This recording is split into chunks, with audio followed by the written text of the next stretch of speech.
I'm Duane Cerny. I'm owner of the Broadway Antique Market, which is Chicago's oldest, 25 years, and largest multi-dealer antique market. And I'm really pleased to speak with you this evening. When Mary Ross contacted me about tonight's topic, I quite honestly became very excited. You see, I can talk about many odd things, some of which I call my 3 H's, which is hoardings, hauntings, and how do I get out of this house? Okay, maybe that's 4. And the reason I became excited is because I'm rarely asked to speak about value. And I don't just mean monetary value, the value of things, but the value of people. And we're going to talk more about that in just a bit. I'm going to go out on a resale limb here and guess that all of you wear many hats.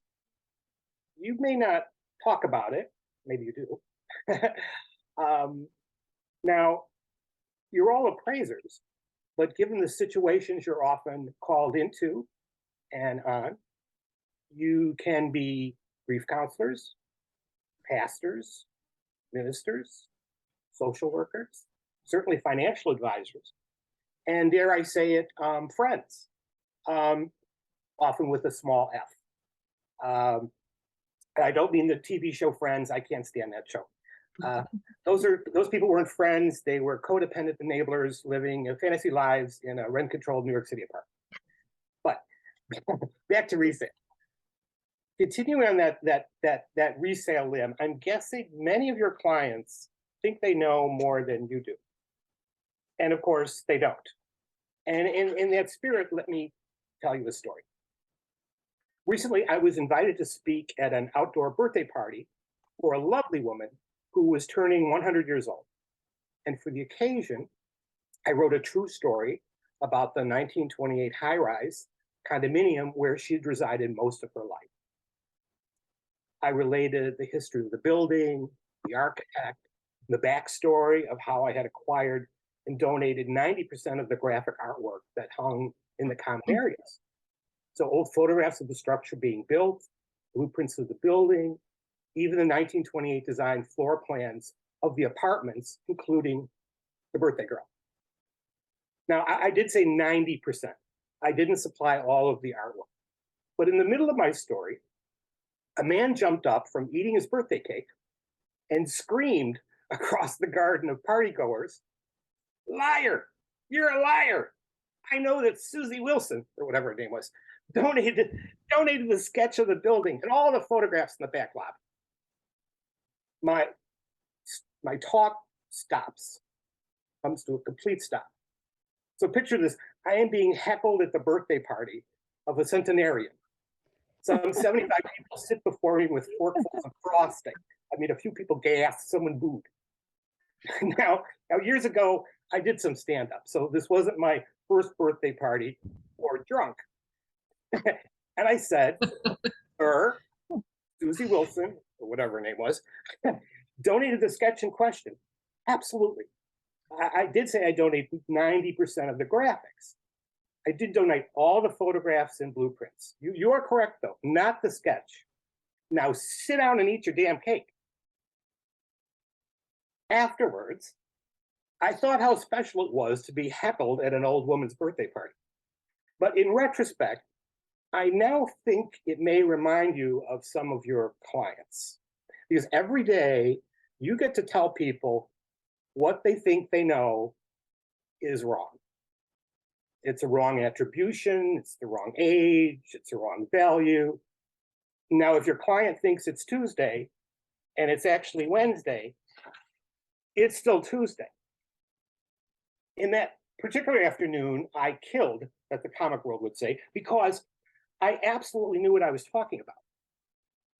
My confidence, and better still, your confidence, your knowledge, your professionalism, and how to better market it is what we're going to explore tonight. I'm going to say a few things you may not agree with, but I'm going to make you think outside the box of retail, resale, and the antique world. Now, your expertise, I'm generally guessing, is that of fine arts and furnishings, real antiques, perhaps fine jewelry, etc. And I sell some of those things. But my store has a very young audience of buyers. The average age is probably 35. So I'm skewing from the very young, college kids who want vintage clothes, retro t-shirts, and vintage vinyl, to young professionals who want better mid-century modern furnishings, name designer, signed artwork. I can't keep Russell Wright in stock. I think that like says it all. And I also sell to nationally known interior designers, many of whom have provided blurbs for my book. In this later regard, I am competing with auction houses and doing well. Since opening in 1998, I can report yearly sales in the 7 figures. So others can poo-poo vintage and, dare I say, collectible market all they want, but my store has paid for the mortgages of my dealers and sent their kids to college and covered many a medical bill. So I don't ignore either the top or the bottom of the market as long as it's vintage and has value. But perhaps more importantly, the other thing that I don't ignore, and this is critical to our chat here tonight, are other professionals in this grand industry of resale and retail. I am good friends with show producers and other antique market owners, store owners, appraisers, professional organizers, estate sale companies, and especially other dealers who aren't even sellers in my own market. And you may ask why. Well, most of them are fun or funny, and I love positive people in my life.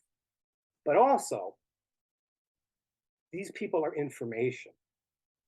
They're active, insightful, ground zero resources of current trends and values.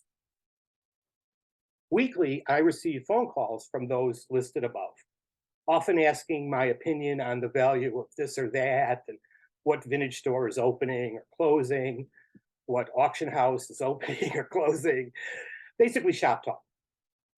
And I often ask in return, what is selling? What new, seemingly obscure and often horrible collectible trend has emerged? This week I heard about 90s flip phones. Maybe you've heard about that as well, being desired by Generation Z. I know it's a terrible thing to think that people are collecting flip phones, but you have to embrace the world or you can step off of it. And I, for one, am staying. Now, I want you to seriously ask yourself, does your professional network of contacts include all the individuals I've referenced? Because it should. These people need you, and you most certainly need them. Now, I know you want to hear about antique malls and markets, and I'll start that by saying that I'm certain none of you have ever done this. Visit an antique mall, perhaps on a busy Saturday afternoon with your iPad and your iPhone, perhaps an assistant to help. You have enough tech to shoot a TikTok video. And then you have to see many objects in many showcases, photographing same, documenting prices.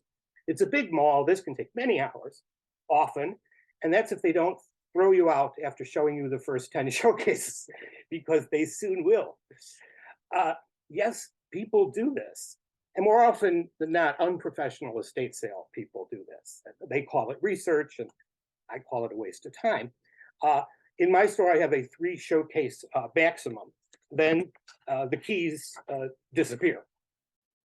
I have one question which my staff hears me say all too often. Are we making any money? Now, perhaps it's an uncouth Midwest Chicago thing, cheeseburger, cheeseburger, cheeseburger, as they said on SNL. But are we making any money? Again, ask yourself, is the antique mall owner in my network of professional friends? You all want to know the value of items in your local market. You want to know what's hot, what's not. You want to know regional and local interests. Perhaps art class is back, but arts and crafts mission isn't. You can visit dozens of malls in Houston and Dallas, which will take forever, Or you can invest the time in befriending people. Yes, return to tonight's topic, the value of people. Ours is a business of relationships. I think sometimes we forget that. Yet it's funny that in the social media world, how these contacts have become watered down rather than flourishing. You may have 500 Facebook friends, but do you? I'm not sure you can refer to them as contacts anymore. When I started out years ago, I bought a crate of really good wine and I wrote a personalized note attached to each bottle and delivered in person to every antique mall owner and old timer in Chicago. Now, I did not know any of these people. On the note, I thanked them for the business they had sent me over the year. They hadn't a clue who I was, and they hadn't sent me any business. But you know what? After a time, they did know me, and they started sending me business. I was the guy with the wine for the longest time. They still didn't know my name, but that wasn't important. They knew my store. My point is that I worked strangers. Today, every one of those balls are gone. Everyone. On the food chain, I'm very near the top. I am blessed. And now I'm the old timer. And that's why I have the time to talk to you good folks tonight. So I want to suggest to you that you start to think differently.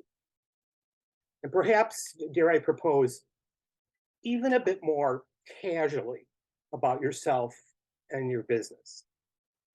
Appraisers, like better auction houses, often have a rather formal reputation, and that's not a bad thing at all. But for just a moment, I want you to think about expanding your professional base.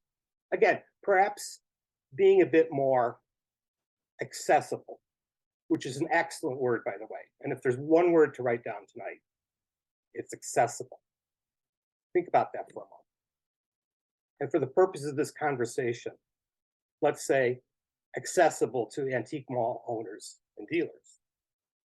Now, I'm not suggesting free appraisal Thursdays at your local antique mall, where well-intentioned seniors show you enough Hummels to induce a bad ceramic seizure. Okay? I'm not suggesting, directly at least, that you sell your appraisal services to the antique mall owner. I am suggesting, though, that perhaps you find ways to make them more aware of you, and by any means as casually and comfortably as possible. Okay, I use wine, but you'd be surprised how quickly a box of gourmet donuts or sandwiches sent to the staff and owner of the mall can open a door. Again, some of you may think, classless Midwesterner, but food works. Ask your dog, ask your spouse. What I'm saying is, do what works for you, as the benefits are many, many fold. Antique malls need appraisers. I hand out cards for appraisers, estate services, auction houses all the time. Couldn't you use more referrals? This is how to do it. Make a friend of the antique mall owner, and the rest, meaning better access to the information you seek, will follow. And further, and this is so important, befriend antique dealers, and as many of them as you can find. Often they sell in multiple antique mall locations, and they are, bottom line, the best resource for what's selling, how fast, and for how much. You cannot be friends with too many antique dealers. Second thing to write down, people are information. People are information. I don't mean to be blunt, but perhaps bluntly honest. And you are not using people here, as it's very much a two-way street, as well it should be. Again, I'm not saying free appraisals, but I am suggesting these new contacts might call you from time to time and ask your, here's a word, opinion on a price. Again, use my 3-time rule. I've actually said these words. You can ask me 3 questions. I'm like a genie in some bad art glass bottle I'm trying to sell. Three questions, and I'm done. Often I find that dealers are as respectful of my time as I am of theirs. Now, my suggestions and opinions are free. Thank you, Mary, for telling people about my books. Selling Dead People's Things is now an audiobook. I want to throw out there if you want to hear more of my lilting voice. I think there's some helpful advice that kind of continues, because this is very much about how one starts a business like this and grows it into $1 million business. Plus, I'm told sometimes it's funny. But for tonight, I want you to think about this business of vintage, this business of relationships, this business of people, and the value of people that you so certainly need for your business. I am no magician, but I hope tonight I've shown a little magic of how the tricks can be done. So let's get friendly. Thanks.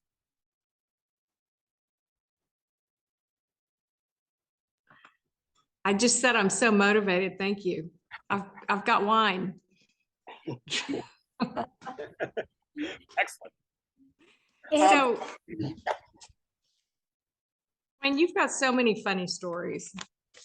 I mean, you really do. And we've talked about how it's about the people. So, I mean, how do you deliver the bad news? Because I do feel like we're telling people all the time that their things aren't worth what they think.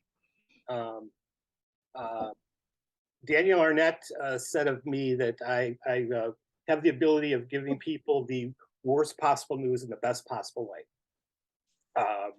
And so I'm gonna get that chiseled on my tombstone. Well, I really try to balance it with that. If you're doing appraisals, you're not just doing one item. So I always going like, you know what the good news is. Hopefully there's some good news. It's hard when there's no good news. So I really try to balance it with that. So it's, I've got good news and I've got bad news. Just to kind of temper their, expectations. And you can actually say to people, you're not paying me to lie to you. That's why I'm here. And it's also why I kind of make the reference of social worker, friend, priest. It's that kind of, I mean, there's an inherent trust involved in what folks do for a living. And it's very special. It's very different than so many other careers. And I think it's rightfully revered. So you really do want your clients to respect you, but sometimes you have to give them the good news. So I mean, I just always try to find that nugget of gold, something that they maybe didn't even want you to appraise, something that just happens to be in the house, and you can go, well, what about this? Yeah, direct it into some good news when you have to give them the bad news. That's good. What would you never sell though? What would you look at them and say, I won't sell that? Well, a lot of these things have changed over the years, and I'd say that I try to be very tuned into my customers. And again, a big mall, over a weekend, we have hundreds of people. We really know we sell Black Americana, but we do not sell anything offensive. And so it's kind of a fine line, and that's an example of what would be good would be like Nubian art, but what is bad would be minstrel show posters or photographs. People may not agree. I always say, I'm not making the rules. I'm trying to run a business here. I'm trying to make everybody happy, which is tough. But so I'd say generally when I come across those things, I say, not for us. There are some auction houses which may take that. That's fine. And it also goes down to, I write a little bit about this in the book, where erotica is good, pornography is bad. It's funny the things we're like thrown into, right? And that could even be into some fine art, some really fine art. Someone else finds it offensive. Well, you know, one man's junk. Duane. Yes. Oh, also, if anybody has a question, you can, at the bottom, there's a chat function. If you want to just type that in there, we can relay your questions. But I have a question for you, Duane. You said that you have a much of your demographic is around the 35-year-old area. Excuse me. Have you seen any trends in what that demographic is buying now, and has anything surprised you? Well, I love the fact that over the last 10 or 15 years or so, and anybody who's been in the business has seen this, that now it's okay to be all, let's just say, mixy matchy.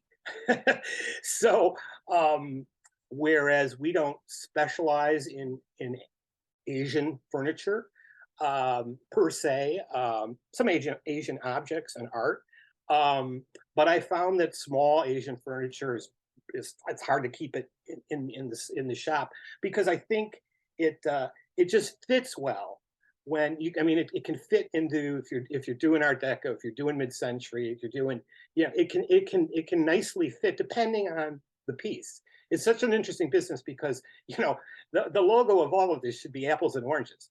Like, how do you compare all these things? And yet we're having a discussion tonight about apples and oranges. So, and it all comes down to that individual object. I mean, I only have one, and when you're appraising something, you only have that one. Yes, you may have seen this before. Yes, you can do your research and say, oh, it popped up in 2012 on WorthPoint. Yeah, but it's also find another one, right? So I find that interesting. A lot of people aren't going to like this one, but especially with younger people, they're really embracing the 70s and 80s. This is an 80s pin, I'm wearing. So, and some of that may be kind of in a, again, good design, kind of Fiorucci the element of it, the Warhol element of it. But I also say too, as the centuries go on, and all of you know this better than I do, as the decades go on, I should say, let's be honest, things get crappier. So just the quality of things. So things in the 70s better than the 80s are better than the 90s, 2000, I don't want to talk about it. And we would draw, but I mean, even then, the collectible, you're gonna the cutoff will be 20 years, would be 2003. I'm not really ready to to deal with that, but yeah, definitely that. Also, it has been for a while. Darker woods. We went through a whole thing with the the blonde and the Haywood Wakefield, and it's kind of crept back a little bit as far as mid-century modern. They really want dark woods. They want teak. They want better Scandinavian design. They want name. They want architect furniture, architect design furniture, and it's smart of them because they're buying things that easily in 5 or 10 years or less they can flip. They can send it off to an auction house and actually make money, which again, as we all know, that's not happening from anything you bought at IKEA. So the people that get it, once they get it, I always say things sell themselves. They know what everyone's got a computer in their pocket, so that people really know you can easily find what is the actual value. And we should probably talk about, anyone to talk about estate sales versus antique markets too. But how do you compare? I mean, well, what I find kind of interesting is that when there's an estate sale, there's that time element. So it's going on for 2 days. Maybe there's a discount on the second day. Maybe there isn't. I think there's less of that now. There's everything that I hear, very strong prices at estate sales, because they're looking at the top of the market. They're looking at first dibs and they're looking at everything basically. But that's how they're pricing things, which is often a mistake. And that's really good for me. But because there's that time element, you either buy it or you don't. If you don't buy it, you're not going to have a chance on Monday. It's going to be less likely you're going to have a chance to score that, because honestly, they're going to contact somebody like me, and I'm going to go in there and give them the market price, and I'll have movers there in an hour and it's gone, because there's that element of, let's just say the real estate market is hot. They've already sold the condo. They've already sold the house. Now, that doesn't happen in the antique store or mall. But the plus on that is they can afford to sit there on a higher price and actually get that price. So I think sometimes the estate sales can really overshoot their estimates. Let's just be kind, and they're not doing a favor to their clients. So, which just falls under the customers coming in and saying, I can't buy anything in estate sales. I hear more of that, than ever. Can you, I would love if you would tell people a story, the circus items you found under a porch in the first book. That's kind of two different stories. I found a plane under a porch. Okay, I'm on the second book, so I'm getting mixed up. Yeah, I can't tell you that story because that didn't happen. Though I did have a kid come in once, and he says, "Tell me a good story about a haunted Eames chair." And I said, I don't have a story about a haunted Eames chair because it didn't happen, to me at least. But that was. You want to hear that one? We should do that one since you said porch. Briefly. So a gentleman called the store and says, I have the rarest Playboy item that you've ever seen. And I've heard it all, I've seen it all. Somebody's gonna come in and sell me a bunny outfit again, which is like cotton and a tail in a bag. Right? I'm sure you've all seen a Playboy bunny.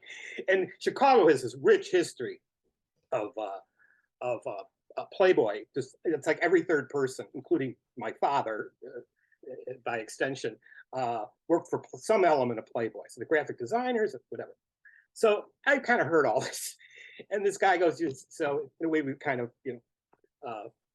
popped the ending there. But so yeah, I go out to this farmhouse in the middle of nowhere, on a whim, going, what? And under the porch, he had what was left of the original Playboy jet. So the fuselage of the plane, and it was totally tricked out. So it's all this white laminate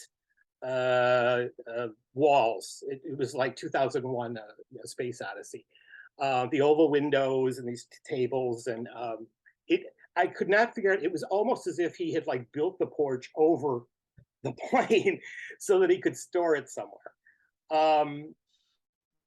What? How could this possibly be? How could this possibly be? And in fact, this is the gentleman who had designed the plane. And it's a very famous plane. I mean, as famous as the Spruce Goose. And here it sits, or like kind of what's left of it is the interior of the plane. And it turned out that when the plane was taken out of service, he asked if he could have the interior, and so he gutted it, and he had been storing it, and he wanted to sell it. And we went back and forth. How do you price that? Maybe I need this Collector Pro if they're going to talk about an airplane, but very specific airplane. And I turned him on to all kinds of kind of quirky, yet impressive auction houses. I think I suggested Wright 20, because Richard Wright's a friend of mine. And I tried to help him. I passed on it. It was like, how do I display this? What is it? So there's a little more to the story than that, but yeah. So it's not spooky, just very peculiar. Was it the full plane? Like, could you walk? You could actually step into it. I'd say it was probably not the pilot section, but the front third of it. So there were still there was some type of furniture. Everything was very built in. want to say it's kind of that Frank Lloyd Wright where everything's built in. So, and again, white. Everything's just white. And he had, what I understand, I think, is he had passed, and then his daughter was still trying to sell it. Last I heard. I had a question, kind of on Lainey's subject matter, Elena's subject matter regarding your demographic of seeing a lot of 35 or 30-year-olds come in to buy. Has that ticked up a lot in recent years? Has the demographic trended younger, or has it pretty consistently been around that age? Has the interest in buying vintage items increased in recent years? Well, it has for us. And, you know, I have to say 10 years ago, I was like, I don't know where this business is going, because I would sell to, and I still do, a lot of like old time collectors, and who, you know, they got, because we sell toys and we sell everything and whatever. And you know, it's going to be, well, I mean, one, they get to a certain age and they just stop buying. They've got too much, and sadly they pass away and they have having their own estate sales. And it just for a long time I just didn't see it. I didn't see it, and then it just it changed. It changed. I think people finally got it, that they started to appreciate. I think they started to see, you know, I don't want to trash any particular company, but let's just say new new everything, and started to appreciate the quality that was in vintage. And I go back to vintage as value, and a better value. And then once people are educated with that, you don't have to sell them. You know, they just know. So I think generationally, or just by a decade, they got smarter. I think the internet made them smarter. Lots more information on that. You know, out there, a lot of they're doing their own comparisons. I mean, what can't they look up, you know, on their phone while they're standing in front of the object? You know? So that's a game changer. So I think the technology has helped, you know, educate people. One thing I wanted to mention, I know a lot of this would be like, you're like, what? I mean, I used to have a record label, so I know a little bit about vinyl. And when I think, Mary, you had asked me about like something, you say like you're surprised in value, and yeah, I use the site Discogs a lot when you stumble on vinyl, and it really shouldn't be dismissed, because, you know, I always put it this way, you know. Michael Jackson might have come out with Thriller and they sell 35 million copies, and now they're worth $5 a piece. But there have been tens of thousands, hundreds of thousands of obscure bands from jazz to the 80s and the 90s, where, you know what, they pressed 1,000 records, they pressed 5,000 records, and those things can be extremely valuable. Something you just might think is just some goofy, you know, Oingo Boingo style record is actually worth $400 or $500, because they didn't press that many of them. So, and that's something I've learned, and it's been like, oh wow. So those are the sleepers that can go right past you. And trust me, if I don't catch it, it's put out on the floor for $10, and somebody else grabs it and goes, "Say, you know how much this is worth?" Which is fine. Which is fine. That's the fun of this business for, you know, for others, is finding a deal. You gotta pepper the deals there. The other thing I wanted to mention, it was occurred to me, and I think this is a regional interest, but I wouldn't be surprised if this could be expanded really into any city that you're at.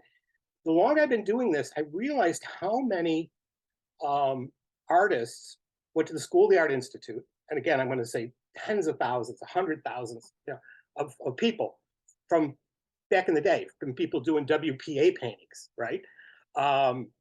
Into the 70s and 80s. Not everybody becomes a star. Not everybody hits. A lot of people would still sell their work at art fairs back in the day, the 60s and 70s, some really strong art. So, and I always look for things that are signed and numbered, but they're still be kind of obscure. And I realized that's why, is because so many of them went to school here and then started out on their, artistic careers. They did it on the side. It really wasn't a living. Uh, but there's so much of it here, and it's really valued. People are really into it. And here's my point. I really would not be surprised, and that's where you can kind of dig down into this. Let's just say Nashville, for example, right? Schools, looking into the schools back in the day of who went to those schools. A lot of times they're not going to be names that are necessarily going to show up on Worth Point, but it doesn't mean that they're worth less, by any means. So I know I'm saying any major city, you should look at the art schools, and learn about that when you can. Learn about who went to those schools, because there's this kind of undervalued market that's there, and I like it because you're giving. This is what these people live for. Oh my gosh, I just think that's the best thing ever. That someone who just didn't become Andy Warhol, whatever, didn't become Leroy Neiman, but they went on to become themselves, and their art has found a market. It might be 30 years after their passing, but I think it's kind of wonderful. So that's one reason I love this business. I have a question. Mhm. You mentioned you sell a lot of Russell Wright. What do you sell the most of? Completer pieces. I think that's probably pretty much true for any pattern. And I would say and then completer pieces, platters, not cups and saucers, because there's just so many of them. About furniture? Mhm. Furniture? Of Russell Wright? Uh-huh. Yeah, we've had Russell Wright furniture. Yeah. That's interesting. Again, it's people wanting a name attributed to it. They're annoyed when you don't have a name, or let's just say, it's in the manner of, right? And it's just going, because you just can't say, it was. Could have been a prototype or whatever, or it could have been a good knockoff of the time. Not just Russell Wright, but pick your designer. Thank you. Do you have an item that stands out in memory as one of the most exciting finds or encounters you've had? Well, I write about that in the book, in the first book. I bought a collection of sideshow animals from an old guy who had a Wild West town built in the basement of his hardware store in Tipton, Indiana. And it was exceptionally well done. I want to say this. It was crazy how well done it was. So if you can imagine kind of that Disney recreation of stepping back in time. So you've got this old Wild West town with some false facades and some actual stores that you could walk into. This is what it was. And the guy did this so that in Tipton, Indiana, when the adults were shopping, the kids would have a place to play. So there was a candy shop and, on and on. And in the back, he had a sideshow exhibit that was originally from Albuquerque, New Mexico. And it was a dime museum. Familiar with that expression, where you're on the road, and you pay a dime to see the sideshow animals. And sideshow animals back in the day, before they were taxidermy, were given the best of care, because people would pay more money to see a live animal than a dead animal. So put that out there. Of course, by the time I come along, I'm buying this collection of sideshow animals. And after the first couple of weeks, I was kind of playing with putting these items out in the window or in the store, and I had a couple of people pass out. I mean, just pass out, and that wasn't good. And so I waited a couple months, and I worked the two-headed cow into the Halloween window, and which looked perfect. It just looked perfect. This great two-headed calf. And the following day, the phone had been ringing off the hook from everybody's asking how much the cow is, and I got a little press out of it.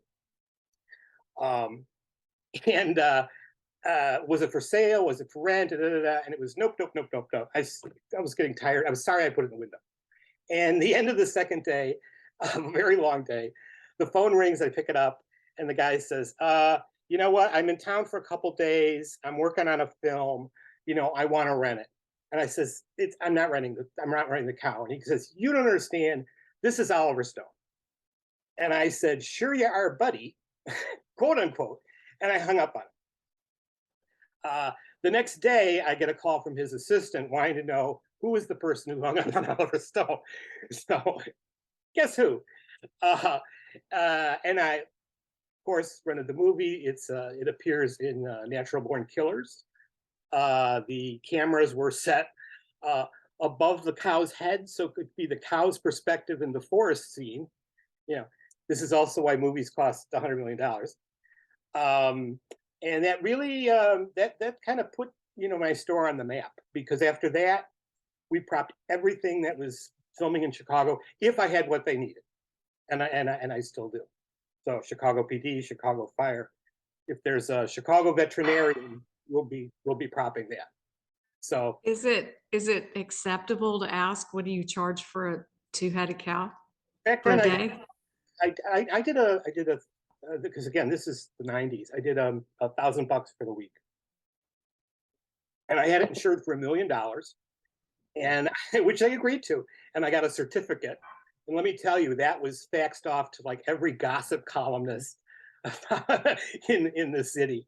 That I got more out of it than just the grand. That's for sure. Just in press. So I have never had this, but a stream of income appraisal, that would be an item for that, I guess. Oh, and that now, and again, there's all kinds of you know, people selling oddities. There was an oddity store in New York. There's an oddity store here in Chicago. I was just doing it very early, and I did sell off. There were like two-headed turtles and formaldehyde, and you know, so some of like the lesser ones. I kept the lambs. I've got a double-bodied, six-legged lamb that's like spectacular. So I'm holding off on that one. But again, I had put that out once over. I put that out on a Thanksgiving dinner table, set up with all this great china, and then Thanksgiving dinner. That's when people passed out. So I didn't think I was insured for that.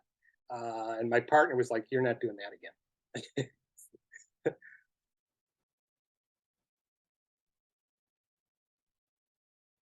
I'm trying to think if there's any other questions. I did think it was funny where you said you didn't think I was the kind of person who'd be standing in line at an estate sale.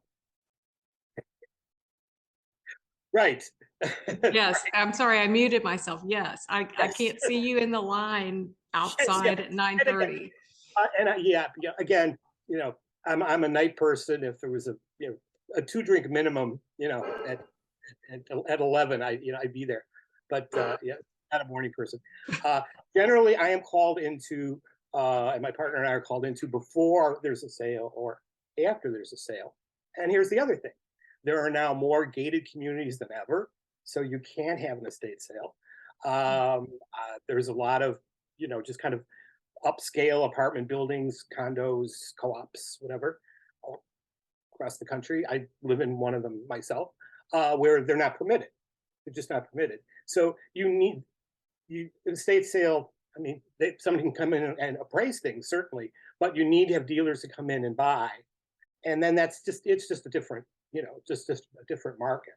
And yeah, again, for really good things, I'll pay really good money, and I understand it's a premium to get, you know, use the expression again, first dibs. But yes, I do. I know. I no longer stand in line. My feet hurt. You know. You have an Amazon bestseller. I do. three times. It's 3 times the #1 antique and collectible book in the country. How did that happen?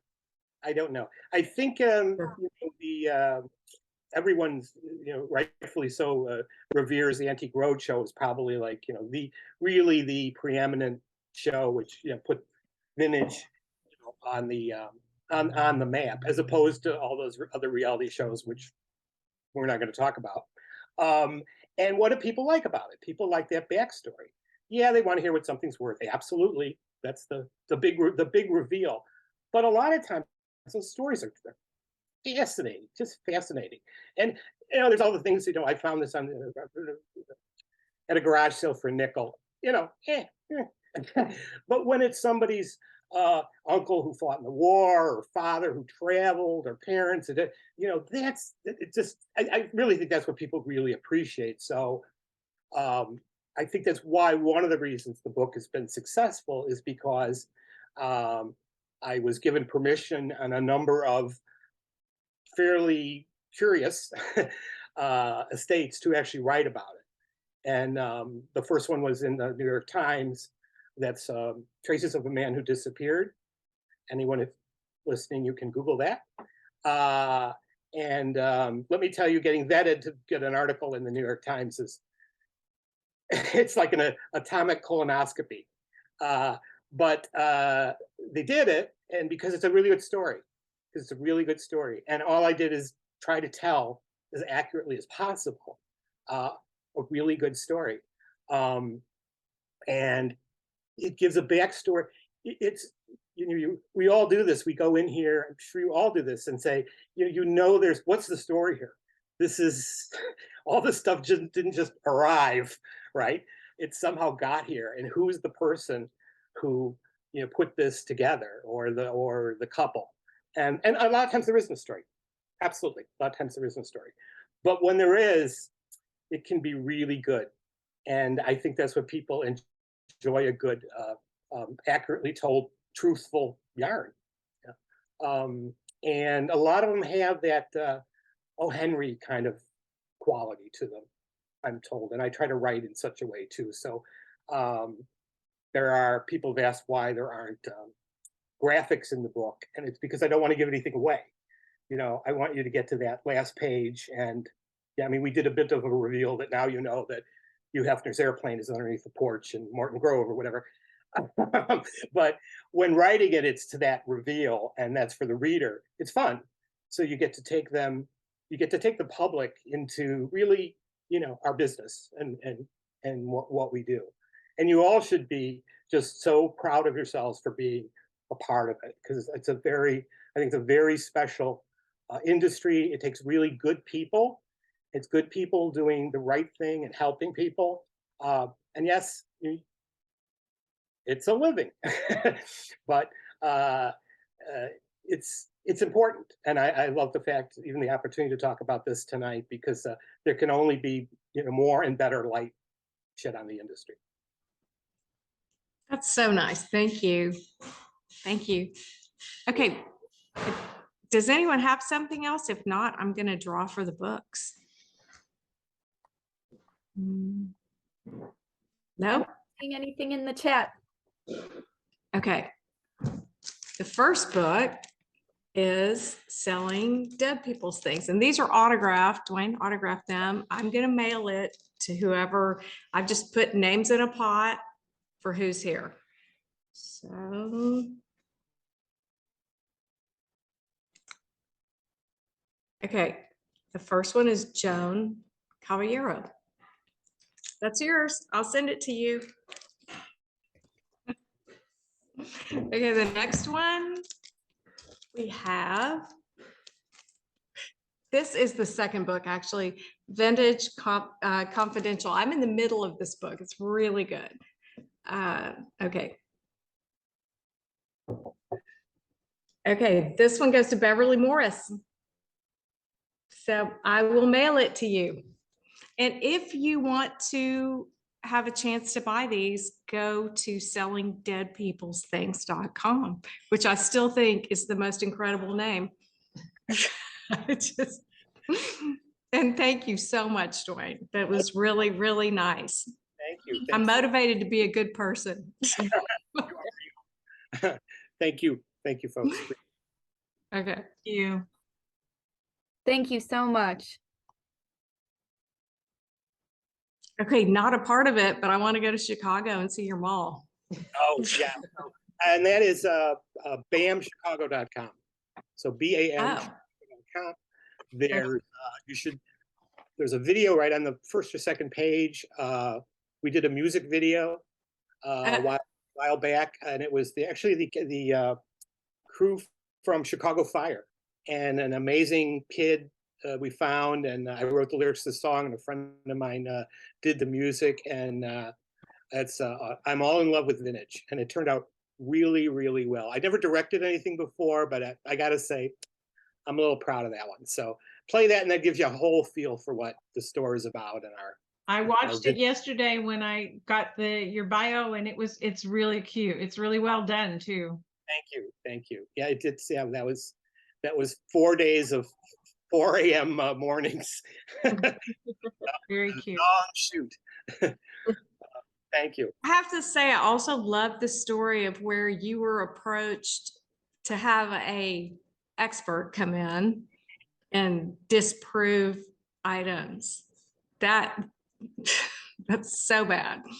Yeah, that's before and after. Yeah, and I realized you just kind of, in anything, you never want to be the before. You know, I don't want to be the fat guy. I want to be the skinny guy. And when you're asked to do that, it's and it is hard to turn down when it's a national show. But I did, because it's how one is presented. There was no, trust me, and I had dealers and friends saying, "There's got to be a way. It's got to be a way." You know, once they shoot it, the editing, I'm gonna look like an idiot. So no, I'm just not gonna do it. You know, we did 4 episodes of Michael Carbonara's True TV magic show. I don't know if anyone's ever seen him. He's like the #1 show on True TV, and he's an incredible magician. For ours, he pitched this, that he would come to the store, and basically they had gone through an employment agency and got a bunch of people. It's months before Christmas, and they said, we're gonna have them come in, and then you're gonna keep them busy.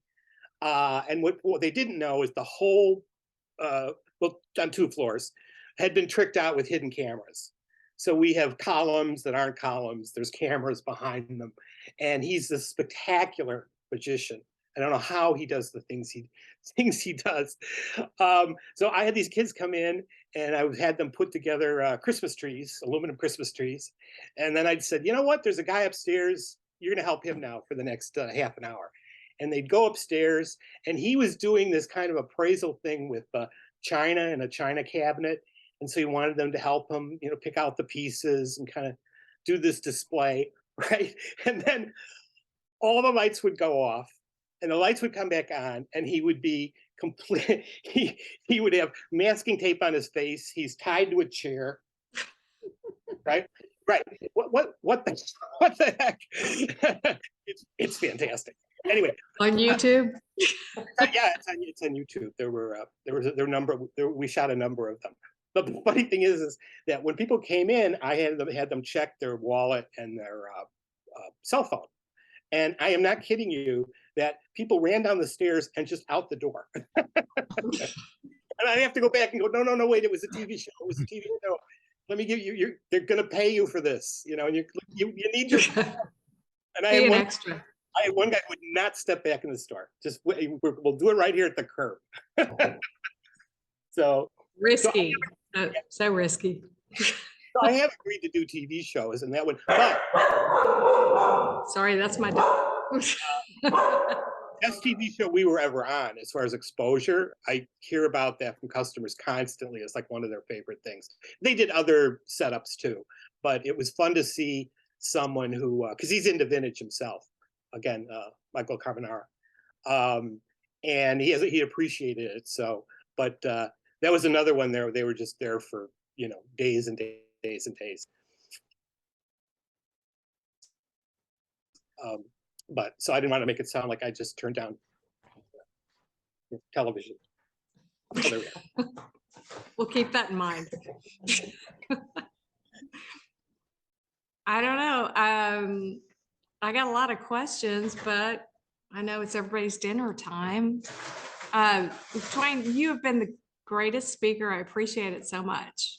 I mean, and really talking about the people aspect of it, I think really says it.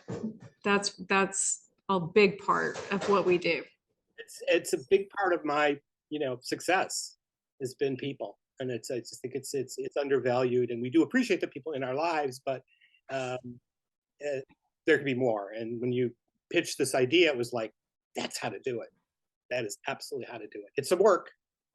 Life is work, work is work, but it really will pay off as far as getting the kind of information that your group is looking for. Right. I love it. Thank you so much, Duane. So much. Enjoy the books. Nancy, feel better. I've been there. Trust me. Yeah, thanks a lot. Thank you so much. Bye-bye. Bye-bye. Thank you. Good night, everybody. Night.